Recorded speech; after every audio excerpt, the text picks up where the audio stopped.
জাতীয় থেকে আন্তর্জাতিক, প্রান্তিক জনপদ থেকে নগর, চারপাশে ঠিক কি ঘটছে এই মুহূর্তে তা নিয়ে আয়োজন এখন চারদিকে। আপনার সঙ্গে আছি মোর্শেদ মিয়াজি। ছোটখাটো সমস্যা দূরে রেখে দলগুলোকে আসন্ন নির্বাচনে অংশ নেওয়ার আহ্বান জানিয়েছেন বিএনপির মহাসচিব মির্জা ফখরুল ইসলাম আলমগীর। আর দলের স্থায়ী কমিটির সদস্য সালাউদ্দিন আহমেদ বলেছেন, আদর্শিক পার্থক্য থাকলেও সবাইকে ঐক্যবদ্ধ থাকতে হবে। একই অনুষ্ঠানে জামায়াতের সেক্রেটারি জেনারেল মিয়া গোলাম পরোয়ার বলেন, গণমাধ্যমের স্বাধীনতা লুণ্ঠিত করেই একদলীয় শাসন কায়েম হয়েছিল দেশে। সকালে রাজধানীর শিল্পকলা একাডেমিতে দৈনিক নয়া দিগন্ত পত্রিকার ২১তম বর্ষপূর্তি অনুষ্ঠানে এসব মন্তব্য করেন তারা। বিএনপির স্থায়ী কমিটির সদস্য সালাউদ্দিন আহমেদ বলেন, ঐক্যবদ্ধ হয়ে ফ্যাসিবাদের পুনরুত্থান ঠেকাতে হবে। আর মির্জা ফখরুল বলেন, মাওলানা নিজামী, সালাউদ্দিন কাদের সহ বিএনপি জামায়াত নেতাদের হত্যা করা হয়েছিল। তিনি আরও বলেন, ঐক্যবদ্ধ থাকলে নির্বাচনের মাধ্যমেই গণতান্ত্রিক প্রক্রিয়ায় সবার উত্তরণ ঘটবে। এ সময় নতুন বাংলাদেশ নির্মাণে গণমাধ্যমকে দায়িত্বশীল ভূমিকা পালনের আহ্বান জানান তিনি। এই গণমাধ্যমের মধ্যে সংবাদপত্র এবং সংবাদ পরিবেশনের যে সংকট, নৈতিকতার যে সংকট আমরা দেখতে পাচ্ছি, এটা শুরু হয়েছে শিক্ষা ব্যবস্থাকে যখন থেকে সেকুলারাইজ করা হয়েছে, তখন থেকে জ্ঞান, বিজ্ঞান, সভ্যতা, গণমাধ্যম, সভ্যতার মধ্যে কিন্তু নীতিহীনতা, অনৈতিকতা কিন্তু প্রবেশ করেছে।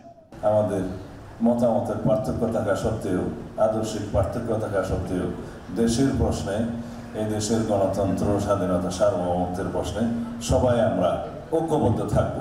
নিজামী সাহেব, জামান সাহেব, কাশেমী সাহেব এই পত্রিকার যে প্রকাশক ছিলেন, তাকে সহ অনেকে মৃত্যুদণ্ড, সালাউদ্দিন সাহেব সহ তাদেরকে মৃত্যুদণ্ড দেওয়া হয়েছে মিথ্যা মামলায়। যে আমাদের ছোটখাটো সমস্যা, এগুলোকে দূরে রেখে গণতান্ত্রিক ব্যবস্থাকে আমরা ফিরিয়ে আনার জন্য সবাই এই নির্বাচনে অংশ নেই।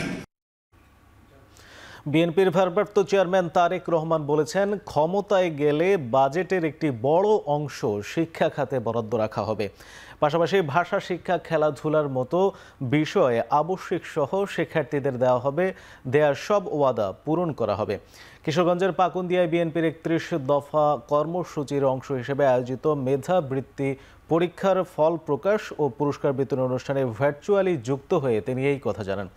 প্রাথমিক শিক্ষকদের বেতন বাড়ানোর উদ্যোগ নেয়ার কথা জানান তিনি। রাষ্ট্রের উন্নয়ন, নিরাপত্তা ও সুরক্ষার জন্য উপযুক্ত শিক্ষা ব্যবস্থা প্রয়োজন, আর সেজন্যই বিএনপির ৩১ দফা বাস্তবায়ন জরুরি বলে জানান তারেক রহমান।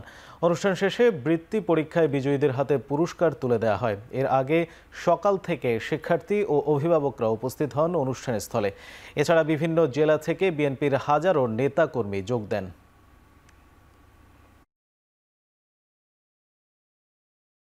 একটি রাষ্ট্রের উন্নয়ন, সুরক্ষা এবং নিরাপত্তার জন্য প্রয়োজন উপযুক্ত শিক্ষা ব্যবস্থা। সেই লক্ষ্যকে সামনে রেখে তোমাদের জন্য একটা নিরাপদ রাষ্ট্র, নিরাপদ ক্যাম্পাস গড়তেই কিন্তু বাংলাদেশ জাতীয়তাবাদী দল বিএনপি ইতিমধ্যেই কিন্তু আমরা জনগণের সামনে ৩১ দফা ঘোষণা করেছি। দেশে আসলে আমি বিশ্বাস করি সকলের সাথে সামনাসামনি বসে আবার কথা বলতে পারবো, কিভাবে আমরা দেশকে পুনর্গঠন করব, কিভাবে আমরা দেশকে সামনে এগিয়ে নিয়ে যাব, কিভাবে তোমাদের ভবিষ্যৎকে আরো মজবুতভাবে আমরা তৈরি করতে পারবো, আমরা এগুলো নিয়ে আলোচনা করতে পারবো। যাদের বিরুদ্ধে প্রশ্ন উঠছে সরকারে তাদের রেখে নির্বাচন করতে গেলে নির্বাচন নিয়ে প্রশ্ন উঠবে বলে মন্তব্য করেছেন বিএনপির স্থায়ী কমিটির সদস্য আমির খসরু মাহমুদ চৌধুরী। বিকেলে জাতীয় প্রেস ক্লাবে ত্রয়োদশ জাতীয় সংসদ নির্বাচন ও টেকসই গণতন্ত্র নিয়ে এক আলোচনা সভায় তিনি এই মন্তব্য করেন। বলেন, নির্বাচনকে সামনে রেখে অন্তর্বর্তী সরকারকে তত্ত্বাবধায়ক সরকারের আদলে দেশ পরিচালনা করতে হবে। অনেকে এখনও রাস্তায় নেমে জোর করে তাদের দাবি আদায়ের চেষ্টা করছে বলে অভিযোগ করে আমির খসরু মাহমুদ চৌধুরী বলেন, গণতন্ত্রে বিশ্বাস করলে দাবি আদায়ে জনগণের কাছে যেতে হবে। রাজনৈতিক সংস্কৃতির পরিবর্তন ছাড়া সংস্কার বাস্তবায়ন সম্ভব নয় বলে মন্তব্য করেন বিএনপির স্থায়ী কমিটির এই সদস্য। অন্তর্বর্তী সরকারের অভ্যন্তরে যারা দেশ পরিচালনা করছেন তাদের ব্যাপারে যদি কোনো প্রশ্ন উঠে, তারা যদি প্রশ্নবিদ্ধ হয়, তাহলে কি নিরপেক্ষ নির্বাচন করা সম্ভব? তত্ত্বাবধায়ক সরকারের আদলে দেশ পরিচালনা যদি না করা হয় তাহলে তো নির্বাচন প্রশ্নবিদ্ধ হবে, এবং যাদের ব্যাপারে প্রশ্ন উঠছে তাদেরকে যদি নির্বাচন করতে চায় তাহলে তো নির্বাচন প্রশ্নবিদ্ধ হবে। জাতীয় নির্বাচনে দলীয় প্রতীক ব্যবহারের বিষয়ে ইসিকে চিঠি দেবে বিএনপি। রাজধানীতে লেবার পার্টির প্রতিষ্ঠা বার্ষিকী সম্মেলনে দলের স্থায়ী কমিটির সদস্য মেজর হাফিজ উদ্দিন আহমেদ বলেন, যারা বিএনপির পক্ষ থেকে নির্বাচনে অংশ নেবে তারা যেন ধানের শীষ প্রতীকে নির্বাচন করতে পারে সে ব্যাপারে কমিশনকে অনুরোধ করবে বিএনপি। দুপুরে লেবার পার্টির ৪৮তম প্রতিষ্ঠা বার্ষিকীর সম্মেলনে তিনি আরও বলেন, নির্বাচন পেছাতে হুট করে পিআর চাইছে জামায়াত। তার মতে পিআরের মাধ্যমে অযোগ্য লোকেরা সংসদে যাবে আর দুর্বল সরকার গঠন হবে। মেজর হাফিজ বলেন, বিএনপি ক্ষমতায় গেলে দেশের জনগণকে সামরিক প্রশিক্ষণ দেওয়ার ব্যবস্থা করা হবে। অভিযোগ করেন, বর্তমান অন্তর্বর্তী সরকারের কয়েকজন উপদেষ্টা একটি রাজনৈতিক দলের দিকে হেলে যাচ্ছে। নিরপেক্ষতার জন্য তাদের পদত্যাগ করার আহ্বান জানান তিনি।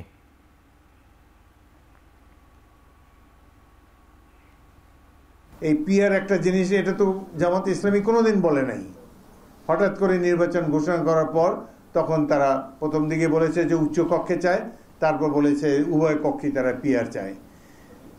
এই প্রপোর্শনাল রিপ্রেজেন্টেশন বা সংখ্যানুপাতিক নির্বাচন, আসন ভাগ, এটা যদি এতই ভালো হতো তাহলে প্রধান প্রধান গণতান্ত্রিক দেশ, ভারত, যুক্তরাষ্ট্র, যুক্তরাজ্য, এইসব দেশে তো এই সিস্টেমই হতো। আওয়ামী লীগ যেহেতু কলকাতায় অফিস নিয়েছে, তারা কলকাতা কেন, ভারতে যতগুলো প্রদেশ আছে সবখানেই তারা অফিস নিয়ে নিক এবং ওখানে নিবন্ধিত হয়ে যাক, ওইখানে আন্দোলন করে তারা তাদের দীর্ঘদিনে বাংলাদেশে যা কিছু করতে পারে না সেটা ওখানে বসে তারা সার্থক করুক। বিএনপি ক্ষমতায় আসলে প্রাথমিক শিক্ষায় পদ তৈরি করে ধর্মীয় ও নৈতিকতা বিষয়ক শিক্ষক নিয়োগ দেওয়া হবে বলে মন্তব্য করেছেন বিএনপির স্থায়ী কমিটির সদস্য সালাউদ্দিন আহমেদ।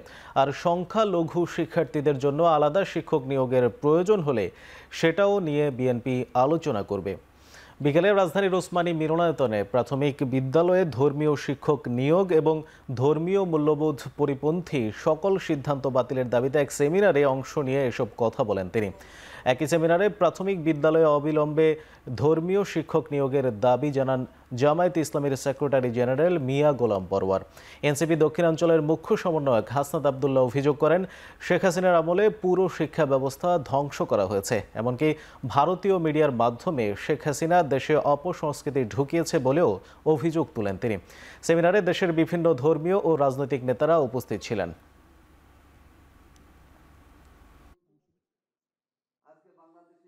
আমরা রক্তস্নাত বাংলাদেশে যে প্রত্যাশা সৃষ্টি হয়েছে শহীদের অঙ্গীকার নিয়ে আমাদেরকে, সেই নতুন ভাবে জাতি পুনর্গঠন এবং নতুন বাংলাদেশ আমাদেরকে সৃজন করতে হবে।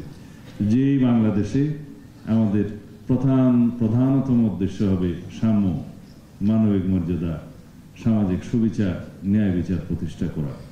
তাহলে পরে আমরা আমাদের কাঙ্ক্ষিত সংস্কারকৃত রাষ্ট্রীয় গণতান্ত্রিক শক্তি ফিরে পাবো। এই সভ্যতা নামক এই বিল্ডিং এর নির্মাণের পেছনে আছে প্রাথমিক বিদ্যালয়ে অধ্যয়নরত 2 কোটি শিশু। এখন সেই ভিত্তিকে নষ্ট করার জন্য আপনি বিজাতীয় শিক্ষা, ওয়েস্টার্ন কালচার, সেকুলারিজম আর নানান কথার নামে আপনি ইনক্লুসিভ বলবেন, রেইনবো বলবেন, প্লুরালিজম বলবেন, ট্রান্সজেন্ডার বলবেন। আল্লাহ যেভাবে যাকে সৃষ্টি করেছেন কৃত্রিম উপায়ে মেডিকেল সার্জারি করে আপনি ট্রান্সজেন্ডারের নামে আর একটা হারাম কবিরা গুনার কাজ করাবেন। এই শিক্ষা দিয়ে ফাউন্ডেশনকে আপনি নষ্ট করবেন। ইউ হ্যাভ নো রাইট, আপনার কোনো অধিকার নেই। আমরা ভারতকে আমন্ত্রণ জানাবো, বাংলাদেশে এসে দেখে যান কিভাবে সংখ্যালঘুরা তাদের যে মানবিক অধিকার, তাদের যে সাম্প্রদায়িক অধিকার নিয়ে মর্যাদার সাথে বাংলাদেশে বসবাস করতে পারে। এবং এই বিষয়গুলোই আমাদের শিক্ষা ব্যবস্থা, সামগ্রিক জীবন ব্যবস্থা, আমাদের সামাজিক ব্যবস্থার মধ্যে আমরা ইনক্লুড করবো ইনশাআল্লাহ। জোটের প্রার্থী হলেও ভোটে লড়তে হবে নিজ দলের প্রতীকে। আরপিও সংশোধনের খসড়ায় অনুমোদন দেয়া এমন বিধান বাতিল করার জন্য আইন উপদেষ্টাকে চিঠি দিয়েছে বিএনপি। শনিবার রাতে এখন টিভিকে ফোনে জানিয়েছেন বিএনপির স্থায়ী কমিটির সদস্য সালাউদ্দিন আহমেদ। বলেন, রোববার সকালে এ বিষয়ে প্রধান নির্বাচন কমিশনারের কাছে চিঠি পাঠাবে বিএনপি। জোটের প্রতীকে শরিকদের ভোটের বিধান পুনর্বহাল থাকলে বহুদলীয় গণতন্ত্রের সৌন্দর্য বজায় থাকবে বলে মনে করেন তিনি। আজকে আমি দিয়েছি চিঠি, আর প্রধান নির্বাচন কমিশনের কাছে কাল সকালে চিঠি যাবে। আরপিওর যে সংশোধনী 20 ধারাতে এনেছে যে জোটের শরিক দল জোটভুক্ত হলেও দলের নিজস্ব প্রতীকে নির্বাচন করতে হবে, সেই বিধানটা যেন বাতিল করা হয়। কারণ আগের বিধানটাই সঠিক ছিল, আমরা আগেরটাই বহাল চেয়েছি যে জোটভুক্ত হলেও দলসমূহ হয় নিজের দলের প্রতীক অথবা জোটের অন্য দলের প্রতীক নিয়ে নির্বাচন করতে পারবে, সেই বিধানটা আগে ছিল, ওইটাই উত্তম। তাহলে পরে জোটের যে কোনো শরিক দলের যারা আকারে ছোট দল হলেও গুরুত্বপূর্ণ নেতৃবৃন্দ পার্লামেন্টে আসলে বহুদলীয় গণতন্ত্রের জন্য সেটা সহায়ক। আগে বিধান ছিল, সেটা পরিবর্তনের কোনো প্রয়োজন নেই। তাছাড়া এই বিষয়ে আমাদের সাথে ইলেকশন কমিশন এবং আইনমন্ত্রী সবার সাথে যখন আলোচনা হয়েছিল, তারা আশ্বস্ত করেছিলেন যে এটা ওনারা পরিবর্তন করবেন না, আগেরটাই বহাল থাকবে। তা এখন পরিবর্তনের পরে আমরা আবার কথা বলেছি, ওনারা আমাদের কাছ থেকে চিঠি চেয়েছেন এবং মতামত চেয়েছেন, আমরা সেটা দিচ্ছি। জুলাই সনদের আইনি ভিত্তি ও নভেম্বরের মধ্যে গণভোট সহ 5 দফা দাবিতে সারা দেশে বিক্ষোভ মিছিল ও সমাবেশ করেছে বাংলাদেশের জামায়াতে ইসলামী। বিকালে চট্টগ্রাম নগরীর বহদ্দার হাট থেকে বিক্ষোভ মিছিল বের করে দলটি। এটি নগরের গুরুত্বপূর্ণ সড়ক প্রদক্ষিণ করে। মিছিলে ব্যানার ফেস্টুন সহ অংশ নেন নেতাকর্মীরা। এ সময় পিআর পদ্ধতিতে নির্বাচন, আওয়ামী লীগ ও 14 দলের রাজনীতি নিষিদ্ধ করা সহ নভেম্বরের মধ্যে গণভোটের দাবি জানান বক্তারা। একই দাবিতে বরিশালেও বিক্ষোভ করে জামায়াতে ইসলামী। স্লোগানে স্লোগানে মুখর হয় নগরের বিভিন্ন এলাকা। ব্যানার ফেস্টুনে তুলে ধরা হয় 5 দফা দাবি। এছাড়া খুলনা ও সিলেট সহ সারা দেশে বিক্ষোভ মিছিল ও সমাবেশ অনুষ্ঠিত হয়েছে। এ সময় 5 দফা দাবি আদায় না হলে ধারাবাহিক আন্দোলনের হুঁশিয়ারি দেন জামায়াত নেতারা।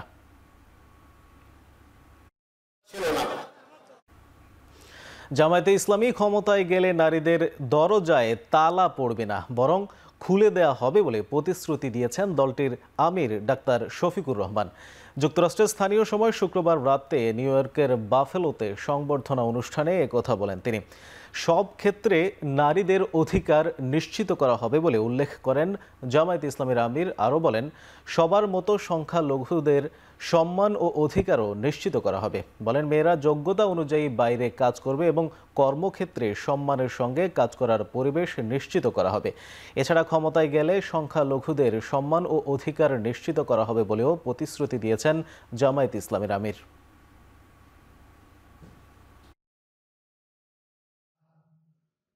কষ্টের চাদর গায়ে দিয়ে মাকে যেমন সম্মান করি, গোটা নারী সমাজকেও তেমন মা হিসাবে সম্মান করি। বলে যে জামাত ক্ষমতায় গেলে তাদেরকে দরজা বন্ধ করে রেখে দিবে না, তো তালাবদ্ধ করে। আমরা বলি যে এত কোটি কোটি তালা কেনার টাকা আমাদের হাতে নাই, বরঞ্চ তাদের দরজায় তালা পড়বে না, দরজা খোলা হবে তাদের জন্য। যার মেধা আছে, প্রয়োজন আছে, সমাজে সব করবে, সভ্যতার চাকা ঘুরানোর জন্য সমান তালে তারাও অংশগ্রহণ করবে। বলে অন্য ধর্মের লোকদের কি হবে? সেই লোকদেরকে যে আল্লাহ পয়দা করেছেন, আমাদেরকে একই আল্লাহ পয়দা করেছেন, তাদেরকে আমরা সম্মান করব। কারণ আমরা সবাই একই আদম আলাইহিস সালাম এবং একই হাওয়া আলাইহিস সালামের বংশধর। জুলাই জাতীয় সনদ বাস্তবায়নের উপায় ও পদ্ধতি সম্পর্কিত সুপারিশ নিয়ে বিশেষজ্ঞদের সাথে পর্যালোচনার সভা করেছে জাতীয় ঐকমত্য কমিশন। সুনির্দিষ্ট ও পূর্ণাঙ্গ সুপারিশপত্র খুব শিগগিরই সরকারের কাছে জমা দেওয়ার ব্যাপারে আশা প্রকাশ করেছেন তারা। শনিবার জাতীয় সংসদের কমিশন কার্যালয়ের সম্মেলন কক্ষে এই সভা অনুষ্ঠিত হয়। এতে বিশেষজ্ঞ হিসেবে উপস্থিত ছিলেন সুপ্রিম কোর্টের আপিল বিভাগের অবসরপ্রাপ্ত বিচারপতি এম.এ. মতিন, ঢাকা বিশ্ববিদ্যালয়ের আইন অনুষদের ডিন মোহাম্মদ ইকরামুল হক, বাংলাদেশ সুপ্রিম কোর্টের সিনিয়র অ্যাডভোকেট ডক্টর শরীফ ভুইয়া, ব্যারিস্টার ইমরান সিদ্দিক এবং ব্যারিস্টার তানিম হোসাইন শাহন। সভায় সনদ বাস্তবায়নের নানা সুপারিশ নিয়ে বিস্তারিত পর্যালোচনা করা হয়। পাশাপাশি বিশেষজ্ঞদের পরামর্শ নিয়েও দীর্ঘ আলোচনা অনুষ্ঠিত হয়। আগের দিনের অসমাপ্ত আলোচনার ধারাবাহিকতায় এদিনের অধিবেশন সম্পন্ন হয়। জুলাই সনদকে সংস্কারকৃত সংবিধান হিসেবে ঘোষণার দাবি জানিয়েছে এনসিপি। শনিবার সকালে জাতীয় সংসদ ভবনের এলডি হলে জাতীয় ঐকমত্য কমিশনের সাথে বৈঠক শেষে এই দাবি জানান দলের সদস্য সচিব আখতার হোসেন। এ সময় আখতার হোসেন আরও বলেন, সাংবিধানিক আদেশ নিয়ে সরকার তার অবস্থান স্পষ্ট না করলে জুলাই সনদে সই করবে না দলটি। কোনো রাজনৈতিক দলের চাপে জুলাই সনদ যেন শুধু কাগজের দলিলে পরিণত না হয় সেদিকে খেয়াল রাখার আহ্বান জানান এনসিপির এই নেতা। বলেন, যতক্ষণ জুলাই সনদের আইনি ভিত্তি তৈরি না হবে ততক্ষণ এনসিপি তাদের চেষ্টা ও আলোচনা চালিয়ে যাবে। তিনি আরও বলেন, কোনো দলের সাথে জোট গঠনের বিষয়ে আলোচনা হয়নি বলে বৃহত্তর স্বার্থে জোট হতে পারে। সেই সিদ্ধান্ত পরবর্তীতে জানানো হবে।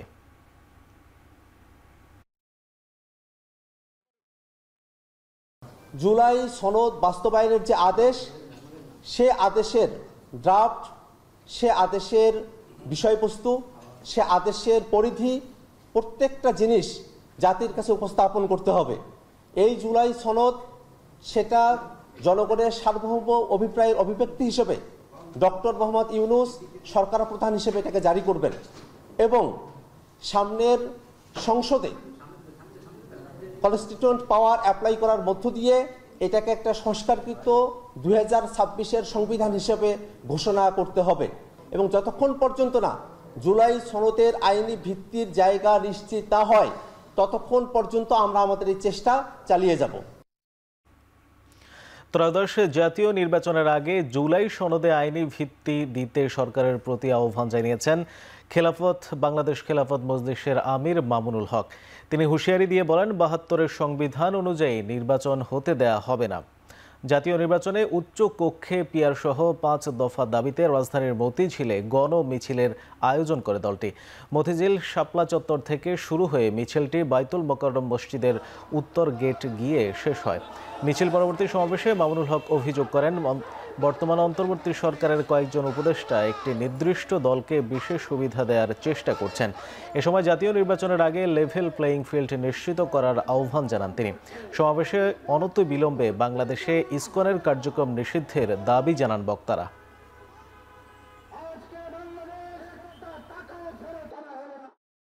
আগামী জাতীয় নির্বাচন 72-এর বাক্সের ব্যবস্থাপনায় হতে দেব না আমরা। সনদকে আইনি ভিত্তি প্রদান করে তার ভিত্তিতে আগামী জাতীয় নির্বাচন অনুষ্ঠিত হবে। আর ফ্যাসিবাদী শক্তি খুনিদের যথাযোগ্য বিচার দৃশ্যমান করতে হবে, লেভেল প্লেইং ফিল্ড তৈরি করতে হবে।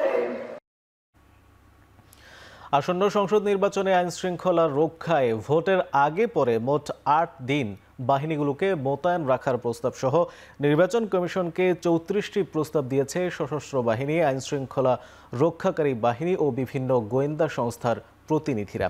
একই সাথে রাজনৈতিক বিবেচনায় নিয়োগ পাওয়া আনসার সদস্যদের ভোটের দায়িত্বে না রাখা সহ গুজব নিয়ন্ত্রণে অ্যাপস তৈরির পরিকল্পনার কথা জানানো হয়। এছাড়া প্রতি ভোট কেন্দ্রে একটি করে ক্যামেরা রাখা সহ ভোট সুষ্ঠু করতে বেশ কিছু পরিকল্পনার কথা জানানো হয়। সন্ধ্যায় ইসি সূত্র এ বিষয়ে নিশ্চিত করেছেন। এর আগে 21 অক্টোবর কমিশনের সাথে বিভিন্ন আইনশৃঙ্খলা রক্ষাকারী বাহিনী, মন্ত্রণালয়ের প্রতিনিধি সহ গোয়েন্দা সংস্থার প্রতিনিধিদের সভায় এসব বিষয়ে আলোচনা হয়, যেখানে নির্বাচনের আগে 3 দিন, নির্বাচনের দিন সহ পরবর্তী 4 দিন আইন শৃঙ্খলা রক্ষায় ভোটের মাঠে প্রায় 1 লাখ সেনা সদস্য, 1.5 লাখ পুলিশ ও অন্তত 6 লাখ আনসার সদস্য ভোটের মাঠে থাকার কথা জানায় কমিশন।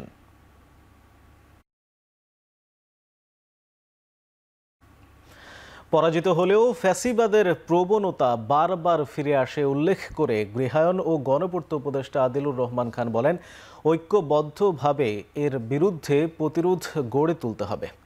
ঢাকা বিশ্ববিদ্যালয়ে গুম ও ফ্যাসিবাদী শাসন নিয়ে এক সেমিনারে তিনি আরও বলেন, জুলাইয়ের অভ্যুত্থান ফ্যাসিবাদের অবসানের নতুন সূচনা। গত 17 বছর ধরে দেশ দমন পীড়নের পথে দেশ এগিয়ে ছিল উল্লেখ করে আদিলুর রহমান বলেন, জুলাই আন্দোলনের মাধ্যমে বাংলাদেশ নতুন এক অধ্যায়ে প্রবেশ করেছে।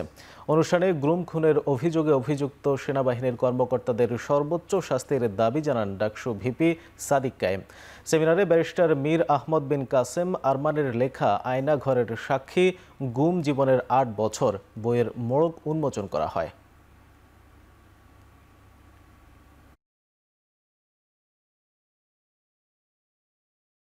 আসুন যত বিপদ, আসুন যত হুমকি, যেমন এই দেশ থেকে এই দেশের মানুষের অধিকার আদায় করে থাকবো। এই দেশে ইনশাআল্লাহ যে কদিন জীবিত আছি এই মানুষের অধিকার আদায়ের সংগ্রামে নিয়োজিত থাকবো ইনশাআল্লাহ। আমি আবার স্বপ্ন দেখি এমন বাংলাদেশের যেখানে থাকবে না আঞ্চলিকতার বৈষম্য, যেখানে থাকবে না মতাদর্শ ধর্ম নিয়ে বৈষম্য। আমার শুধু চিনবে মানুষ, আমার শুধু চিনবে কে নাগরিক। সবাই কাঁধে কাঁধ মিলিয়ে, হাতে হাত মিলিয়ে ভাই বোনের মতো সবাই একসাথে বসবাস করব। ফ্যাসিবাদ কিন্তু পরাজিত হলেও বারে বারে ফিরে আসার চেষ্টা করে। আমরা যেন তা একত্রিতভাবে, ঐক্যবদ্ধভাবে, আমাদের মধ্যে বিভিন্ন মতের পার্থক্য থাকতে পারে, কিন্তু সবাই একত্রিত হয়ে যেন ফ্যাসিবাদের প্রতিহত করার কাজটা জারি রাখতে পারি। ফ্যাসিস্টের আমলে ধর্মীয় স্বাধীনতা নিষিদ্ধ ছিল বলে মন্তব্য করেন ডাকসুর ভিপি সাদিক কায়েম। দাবি করেছেন, শুধু কোরআন হাদিস ও নামাজ পড়ার কারণে বহু শিক্ষার্থীকে নির্যাতন করা হয়েছিল। চীন মৈত্রী সম্মেলন কেন্দ্রে তানজিমুল উম্মাহ ফাউন্ডেশনের আয়োজনে 13তম হিফজুল কোরআন অ্যাওয়ার্ড ও কোরআন উৎসবে একথা বলেন তিনি। বলেন, আজকের প্রজন্ম ইনসাফের জন্য বিপ্লব করেছে এবং ফ্যাসিস্টের পরাজিত করেছে। ধর্ম উপদেষ্টা অধ্যাপক আফম খালিদ হোসেন আশা প্রকাশ করেন, তানজিমুল উম্মাহ ভবিষ্যতে সৎ ও যোগ্য নাগরিক তৈরি করবে, যারা রাষ্ট্র পরিচালনায় ভূমিকা রাখবে। এছাড়া বিশিষ্ট ইসলামী চিন্তাবিদ ডক্টর মিজানুর রহমান আজহারি হাফেজদের প্রতিদিন কোরআন অনুশীলনের পরামর্শ দেন। অনুষ্ঠানে সারা দেশের 1715 জন হাফেজ ও তাদের অভিভাবকদের সম্মাননা দেওয়া হয়। আমি আপনাদেরকে বলি, আগামী সরকারে যদি আমার ইনভাইট করে সম্মান জানায়, আমি তাদের প্রতি যথার্থ সম্মান জানিয়ে আমি তাদের ক্যাবিনেটের অংশ হব না। এই কোরআনকে হেফজ করে ফেলা এটা সহজ, কিন্তু এটাকে টিকিয়ে রাখা বড্ড কঠিন। আমরা অনেক হাফেজে কোরআনদের সাথে পরিচয় হয়, তারা বলে যে শেখ হেফজ করেছিলাম কিন্তু এখন মনে নাই, ভুলে যায়। তো হেফজ করে ফেলাটা সহজ, কিন্তু এটা সিনায় রাখা মরণ অবধি, যতদিন দুনিয়াতে বেঁচে থাকে ঠিক ততদিন এই কোরআনকে প্রিজার্ভ করা, সিনাতে রাখা, এটা বড্ড কঠিন। বিগত 16 বছরে আমরা যারা ক্যাম্পাসে ছিলাম, শুধুমাত্র কোরআন পড়ার কারণে, নামাজ পড়ার কারণে আমাদের হাজার হাজার শিক্ষার্থীদেরকে নির্যাতন করা হয়েছে, নিষ্পেষণ করা হয়েছে। আজকে জুলাই বিপ্লবের মাধ্যমে এদেশের মুসলমানরা আজাদি পেয়েছে। আজকে আমরা স্বাধীনভাবে কথা বলতে পারছি। চীনের চেয়েও সাশ্রয়ী মূল্যে যুক্তরাষ্ট্রের কাছ থেকে সামরিক সরঞ্জাম কিনতে পারবে বাংলাদেশ। বৃহস্পতিবার ওয়াশিংটন ডিসিতে মনোনয়ন শুনানিতে অংশ নিয়ে একথা জানান বাংলাদেশে দেশটির পরবর্তী রাষ্ট্রদূত হিসেবে মনোনীত ব্রেন্ট ক্রিস্টেনসেন। জানান, অনুমোদন পেলে বর্তমান অন্তর্বর্তী সরকার ও পরবর্তীতে নির্বাচিত গণতান্ত্রিক সরকারের সঙ্গে যুক্তরাষ্ট্রের দৃঢ় সম্পর্ক গড়ে তুলবেন তিনি। Across South Asia, and if confirmed, I would engage with the Bangladeshi government and the military to clearly articulate the risks from Chinese activity, involvement with their military activities in their maritime domain and in their critical infrastructure, as well as highlight the opportunities and benefits that come with a closer partnership with the United States, especially a closer partnership between our militaries. We can do through our U.S. military groups is also highlight some of the allied systems that might be more affordable for a country like Bangladesh that may not be able to afford. Hazrat Shahjalal আন্তর্জাতিক বিমানবন্দরের cargo ভিলেজে আগুনের ঘটনা তদন্তে চীন, তুরস্ক, Australia ও ইংল্যান্ডের বিশেষজ্ঞদের আমন্ত্রণ জানানো হয়েছে বলে জানিয়েছেন স্বরাষ্ট্র উপদেষ্টা জাহাঙ্গীর আলম চৌধুরী। সকালে বিমানবন্দরের ই গেট ও ক্ষতিগ্রস্ত কার্গো ভিলেজ পরিদর্শন শেষে স্বরাষ্ট্র উপদেষ্টা আরও বলেন, বিমানবন্দরে ই গেট যত দ্রুত সম্ভব চালু করা যায় সেই চেষ্টা অব্যাহত আছে। সাংবাদিকদের এক প্রশ্নের জবাবে তিনি বলেন, আগুন লাগার ঘটনার সাথে সাথে কর্তৃপক্ষ ব্যবস্থা নিয়েছে। এ সময় প্রবাসী কর্মীদের পাসপোর্টের ফি কমাতে আলোচনা চলছে বলেও জানান জাহাঙ্গীর আলম চৌধুরী।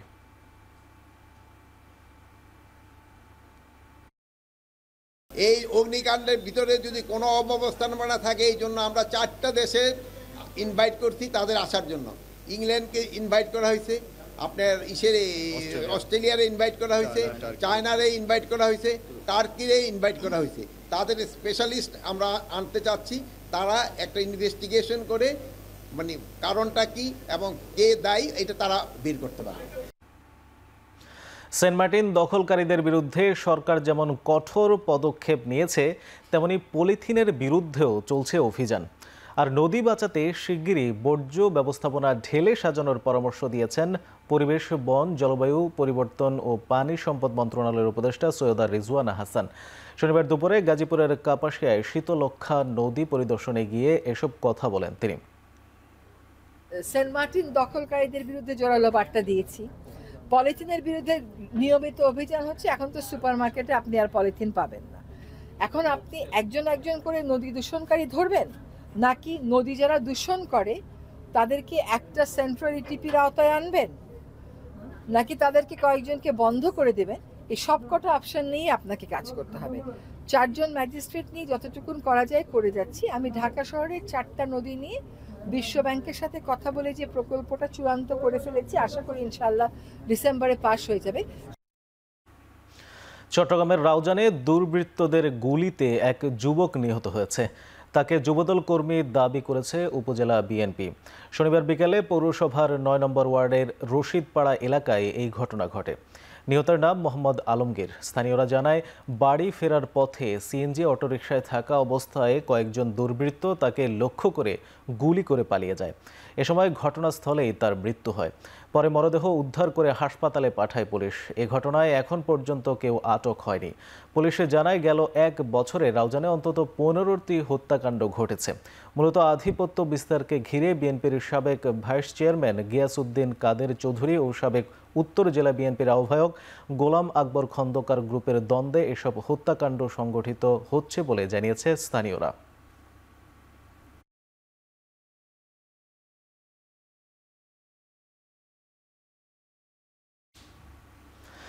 বিভিন্ন ক্যাডারের অবসরপ্রাপ্ত কর্মকর্তাদের সমান সুবিধা প্রদানের দাবি জানিয়েছে বৈষম্য বিরোধী অবসরপ্রাপ্ত 25 ক্যাডার সমন্বয় পরিষদ। শনিবার দুপুরে ডিআরইউর সাগর রুনি মিলনায়তনে সংবাদ সম্মেলনে এই দাবি জানান তারা। বলেন, অবসরপ্রাপ্ত কর্মকর্তাদের ভূতাপেক্ষ পদোন্নতি ও আর্থিক সুবিধা দিতে হবে। সংবাদ সম্মেলনে সংগঠনের সমন্বয়ক কৃষিবিদ আহমেদ আলী চৌধুরীর অভিযোগ করেন, গেল শাসনামলে শুধুমাত্র প্রশাসন ক্যাডারের কর্মকর্তারাই ভূতাপেক্ষ পদোন্নতি ও আর্থিক সুবিধা পেয়েছেন। অন্য 25 ক্যাডারের কর্মকর্তারা বঞ্চিত হয়েছেন। যাচাই বাছাইয়ের নামে সময় ক্ষেপণ করে মাত্র 72 জনকে আর্থিক সুবিধা ছাড়াই পদোন্নতি দেওয়া হয়েছে বলেও অভিযোগ করেন তিনি। বক্তারা বলেন, জনপ্রশাসন সংস্কার কমিশনের গুরুত্বপূর্ণ সুপারিশ উপেক্ষা করে অপ্রাসঙ্গিক বিষয়ে যুক্ত করায় জুলাই সনদ দুর্বল হয়েছে।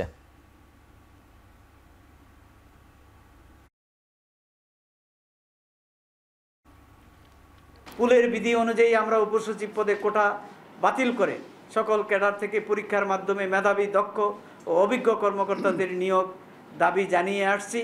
আন্তঃক্যাডার বৈষম্য নিরসন পরিষদও একই দাবি জানিয়েছে, কিন্তু জনপ্রশাসন সংস্কার কমিশন উপসচিব পর্যায়ে মোট পদের প্রশাসন ক্যাডারের জন্য 50% এবং অবশিষ্ট 25টি ক্যাডারের জন্য 50% পদ রাখার সুপারিশ করেছে, যা জুলাই বিপ্লবের সাথে সাংঘর্ষিক। টাঙ্গাইলে মাওলানা ভাসানী বিজ্ঞান ও প্রযুক্তি বিশ্ববিদ্যালয়ের সেশন জট নিরসনে অধ্যাদেশ জারির মাধ্যমে সেমিস্টারের মেয়াদকাল সর্বসাকুল্যে 4 মাস করার দাবিতে আমরণ অনশনে বসেছেন শিক্ষার্থীরা। এর আগে সকাল 11টা থেকে বিশ্ববিদ্যালয়ের প্রশাসনিক ভবনের সামনে অবস্থান কর্মসূচি শুরু করেন veterinary medicine and animal science অনুষদের শিক্ষার্থীরা। বিভিন্ন প্লেকার্ডের মাধ্যমে বিভিন্ন দাবি তুলে ধরেন তারা। পরে ভাইস চ্যান্সেলরের সাথে মিটিং শেষে বিকাল 4টা থেকে আমরণ অনশনে বসেছেন শিক্ষার্থীরা। বিশ্ববিদ্যালয়ের ভাইস চ্যান্সেলর অধ্যাপক ডক্টর মোহাম্মদ আনোয়ারুল আজিম আখন্দ জানান, প্রায় 2 ঘন্টা শিক্ষার্থীদের সাথে আলোচনা করা হয়েছে। বিশ্ববিদ্যালয়ের কোনো সিদ্ধান্ত নিতে হলে বিশ্ববিদ্যালয়ের আইন মেনে করতে হয়। বিষয়টি আলোচনা করে সমাধানের চেষ্টা চলছে বলে জানান উপাচার্য।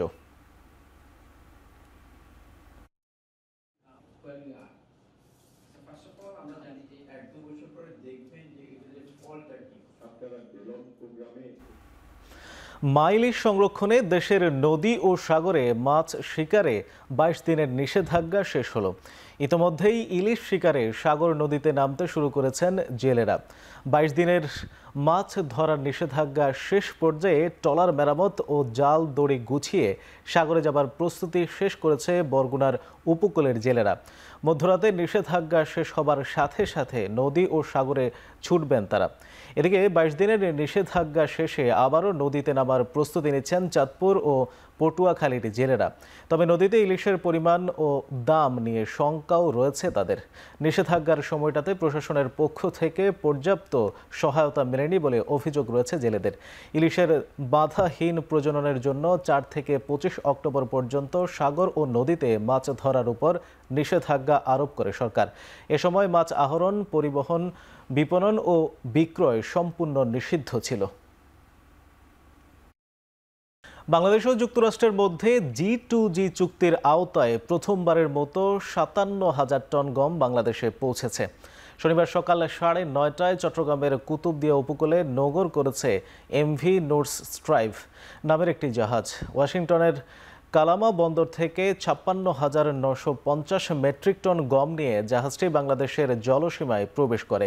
এর মধ্যে 34,000 টন চট্টগ্রাম বন্দরে এবং বাকি 22,000 টন গম মোংলা বন্দরে খালাস করা হবে। বাংলাদেশ সরকারের খাদ্য মন্ত্রণালয়ের অধীন খাদ্য অধিদপ্তর এবং যুক্তরাষ্ট্রের কৃষি দপ্তর USD এর মধ্যে স্বাক্ষরিত G2G চুক্তির অংশ হিসেবে এই গম আমদানি শুরু হয়। এর মধ্যে গমের নমুনা পরীক্ষার কার্যক্রম শুরু হয়েছে। পরীক্ষা শেষে দ্রুত খালাসের প্রস্তুতি নিচ্ছে কর্তৃপক্ষ।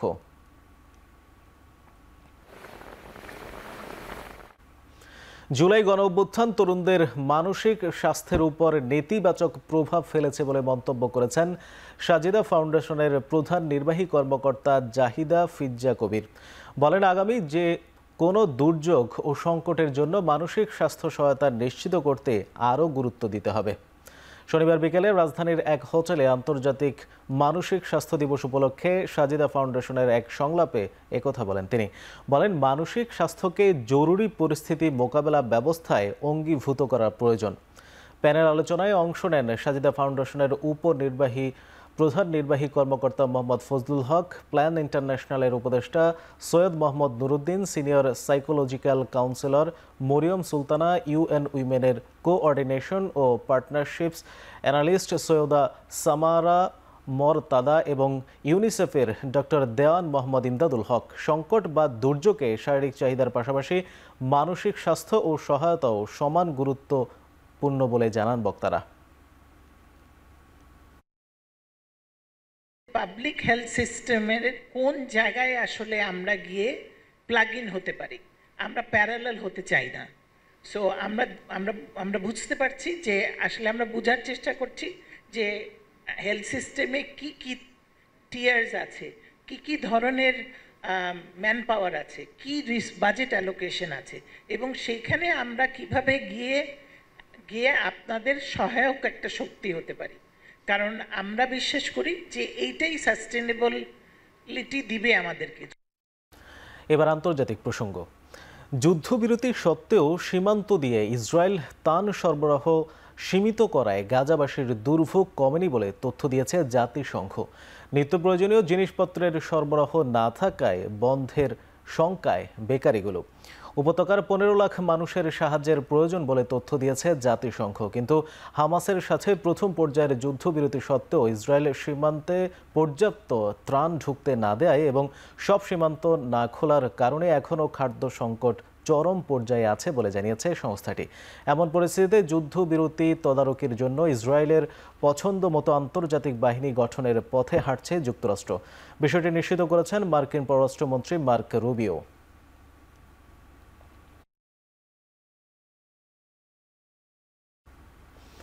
এশিয়া সফরে চীনের প্রেসিডেন্ট শি জিনপিং এর সঙ্গে বৈঠক নিয়ে বেশ আশাবাদী মার্কিন প্রেসিডেন্ট ডোনাল্ড ট্রাম্প।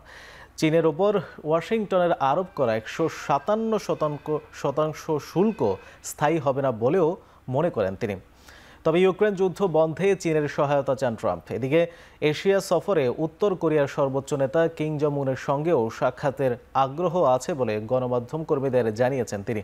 তবে কানাডার উপর নাখোশ থাকায় মালয়েশিয়ায় মার্ক কার্নির সঙ্গে সাক্ষাতের ইচ্ছে নেই বলে জানিয়েছেন মার্কিন প্রেসিডেন্ট। দক্ষিণ কোরিয়ার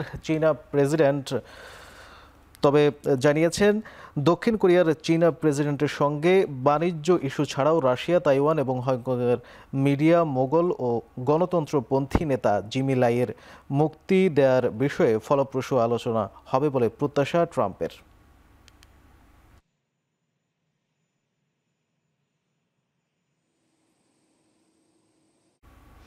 যুক্তরাষ্ট্রে মাদক দ্রব্য কোকেন বিক্রি চালিয়ে যাওয়ার অনুমতি দেওয়ার অভিযোগে কলম্বিয়ার প্রেসিডেন্ট গুস্তাভো পেট্রো ও তার পরিবারের উপর নিষেধাজ্ঞা আরোপ করেছে ডোনাল্ড ট্রাম্প। স্থানীয় সময় শুক্রবার এই নিষেধাজ্ঞা দেওয়া হয়। পেট্রোর স্ত্রী ও পুত্র এবং কলম্বিয়ার স্বরাষ্ট্রমন্ত্রী আর্মান্দো বেনেদেত্তির উপরও নিষেধাজ্ঞা আরোপ করা হয়েছে। এর আগে গেল সপ্তাহে কলম্বিয়ার উপর শুল্ক বাড়ানোর হুমকি দিয়েছিলেন ট্রাম্প। পেট্রো ক্ষমতা গ্রহণের পর কয়েক দশকের মধ্যে কলম্বিয়ায় মাদক উৎপাদন উল্লেখযোগ্য হারে বেড়েছে এবং তা যুক্তরাষ্ট্রকে ক্ষতিগ্রস্ত করছে বলে অভিযোগ করেন মার্কিন ট্রেজারি সেক্রেটারি স্কট বেসেন্ট। তবে কয়েক দশক ধরে মাদক পাচারের বিরুদ্ধে লড়াই করার দাবি করেছেন পেট্রো। সামাজিক মাধ্যম এক্সের এক পোস্টে একথা জানান তিনি।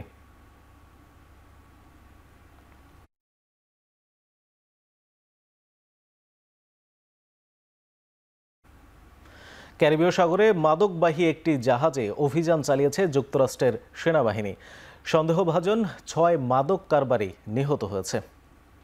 স্থানীয় সময় শুক্রবার এই তথ্য জানান যুক্তরাষ্ট্রের প্রতিরক্ষা মন্ত্রী পিট হেগসেক। জাহাজটিতে ভেনিজুয়েলা ভিত্তিক অপরাধ চক্র ট্রেন দে আরাগুয়া পরিচালনা করছিল বলেও তিনি জানান। যদিও নৌযানটিতে কি বহন করা হচ্ছিল সে বিষয়ে কোনো তথ্য দেননি হেগসেক। সামাজিক মাধ্যমে পোস্ট করা একটি ভিডিওতে দেখা যায় একটি ক্ষেপণাস্ত্রের আঘাতে জাহাজটি বিস্ফোরিত হয়। প্রেসিডেন্ট ডোনাল্ড ট্রাম্পের সাম্প্রতিক আঞ্চলিক মাদক বিরোধী অভিযানের অংশ হিসেবে এই অভিযান চালানো হয় বলেও জানান তিনি। ইউক্রেন যুদ্ধ বন্ধে রাশিয়াকে চাপে ফেলতে দেশটির সমস্ত তেল কোম্পানির উপর নিষেধাজ্ঞা আরোপে মিত্র দেশগুলোর প্রতি আহ্বান জানিয়েছেন ইউক্রেনের প্রেসিডেন্ট ভলোদিমির জেলেনস্কি।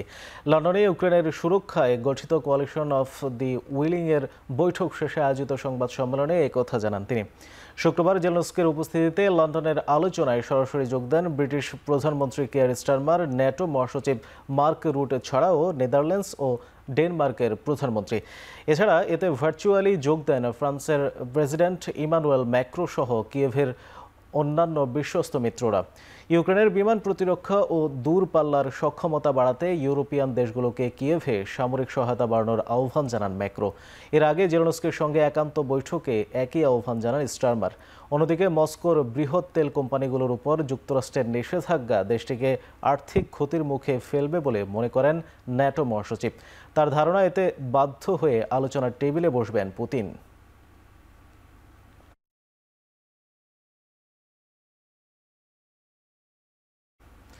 গেল এক সপ্তাহের ব্যবধানে ইউক্রেনের 10টির বেশি অঞ্চলের দখল নিয়েছে রুশ সেনারা।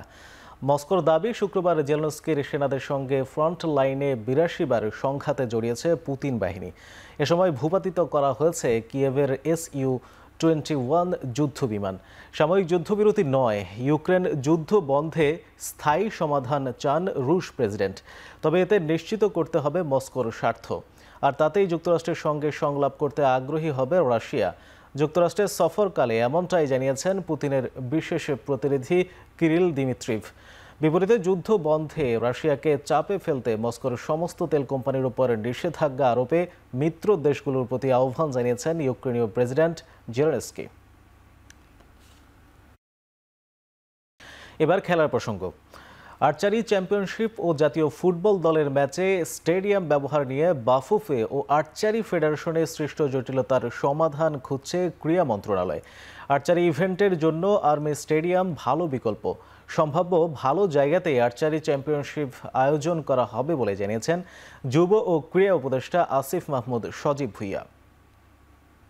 স্টেডিয়ামও যথেষ্ট বড় স্টেডিয়াম এবং সেখানেও যথেষ্ট ম্যানেজ করে রাখা হয় স্টেডিয়াম। আর বেস্ট হতো আমি যেটা বললাম এখানেই করাটা, কিন্তু এখানে আমরা পারছি না, কারণ ফুটবল আপনারা জানেন যে আমরা এখন প্রায়োরিটি একেবারে আছে যে ফুটবলের প্রতি, এবং ওই ম্যাচগুলো ইন্ডিয়ার সাথে এবং গ্রানাডার সাথে একই খুব কাছাকাছি সময়ে দুইটা ম্যাচ, তো সেই কারণে আমরা দুঃখজনকভাবে পারছি না এখানে করতে, বাট আমরা সুইটেবল এবং বেস্ট পসিবল প্লেসেই আয়োজন করব।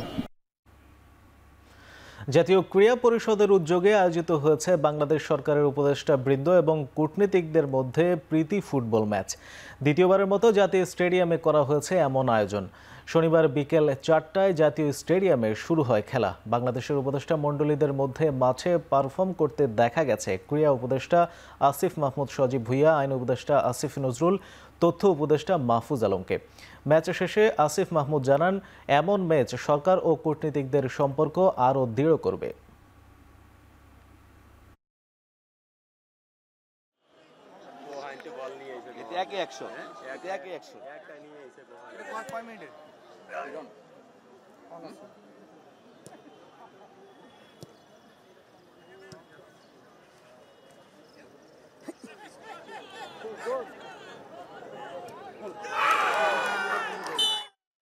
এটা হচ্ছে আমাদের এক তো কূটনৈতিক সম্পর্ক সুন্দর করা, সরকারের সাথে ডিপ্লোম্যাটদের কূটনীতিকদের একটা অফিস ওয়ার্কের বাইরেও, বাইলেটারাল মিটিং এর বাইরেও বাইলেটারাল গেম আর কি, এবং এর বাইরেও এটা একটা নিয়মিত শরীরচর্চার জন্য গুরুত্বপূর্ণ।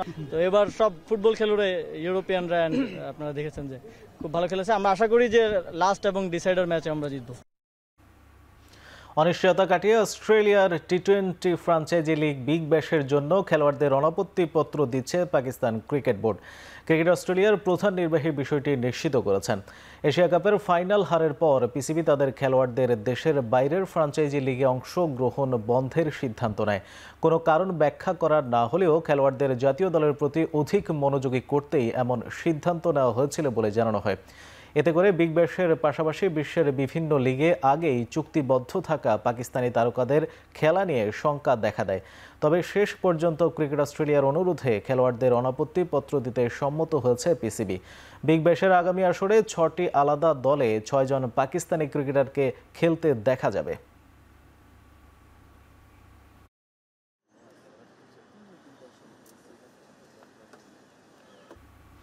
ভারতে বিশ্বকাপ খেলতে এসে শ্লীলতার হানির শিকার হয়েছেন 2 অস্ট্রেলিয়ান নারী ক্রিকেটার। তাদের অভিযোগের ভিত্তিতে এরই মাঝে একজনকে আটক করেছে ইন্দোর পুলিশ। ভারতের একাধিক গণমাধ্যম জানায়, ইন্দোরে দক্ষিণ আফ্রিকার বিপক্ষে ম্যাচের আগে টিম হোটেলের বাইরে 2 জন নারী ক্রিকেটারের সঙ্গে অশালীন আচরণ করেন এক মোটর সাইকেল আরোহী যুবক। 2 অস্ট্রেলিয়ান ক্রিকেটার সে সময় একটি ক্যাফেতে যাচ্ছিলেন বলে নিশ্চিত করেছে ক্রিকেট অস্ট্রেলিয়া। ঘটনার পরপরই স্থানীয় পুলিশে অভিযোগ জানান সেই 2 ক্রিকেটার। প্রত্যক্ষদর্শীর সহায়তা নিয়ে রাতেই সন্দেহভাজন একজনকে আটক করেছে ইন্দোর পুলিশ। তবে এই বিষয়ে আইসিসির কাছে কোনো প্রকার অভিযোগ করা হয়নি।